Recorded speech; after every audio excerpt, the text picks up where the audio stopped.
This is Sridhar Gadari, senior journalist, managing editor, V Media news.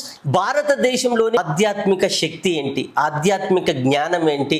ప్రముఖ వ్యాపారవేత్త, ఆధ్యాత్మికవేత్త, సామాజికవేత్త, TRG group chairman Ramesh Gupta గారు ఉన్నారు. ఆయన అడిగి మరిన్ని వివరాలు తెలుసుకుందాం.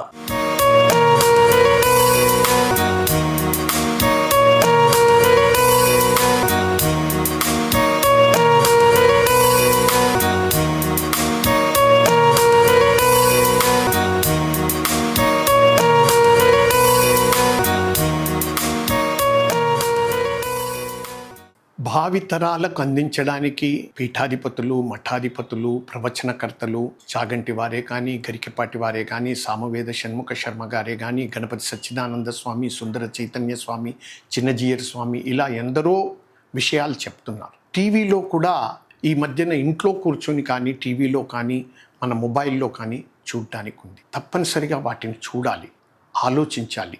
పిల్లలు కూడా ఆలోచించాలి. పిల్లలు ఆలోచించడానికి ముందు వారి తల్లిదండ్రులు తెలుసుకోవాలి. మన దగ్గర లోపం ఎక్కడొస్తుందంటే తల్లిదండ్రుల అవగాహన తక్కువ ఉంటుంది.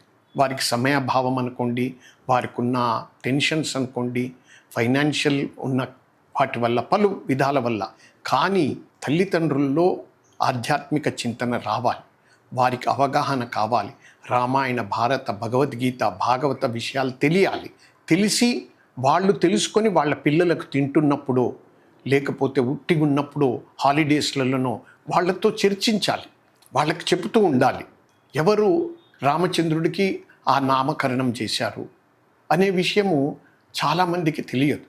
ఇలా ప్రతి ఒక్కటి, కృష్ణ దాని అర్థం ఏంటి, రామ దాని అర్థం ఏంటి, పెద్దలు తెలుసుకోవాలి. పెద్దలు తెలుసుకోగలిగితే అంటే వారి తల్లిదండ్రులు, వారి పేరెంట్స్ నేర్చుకుంటే, తెలుసుకుంటే పిల్లలతో పంచుకుంటారు.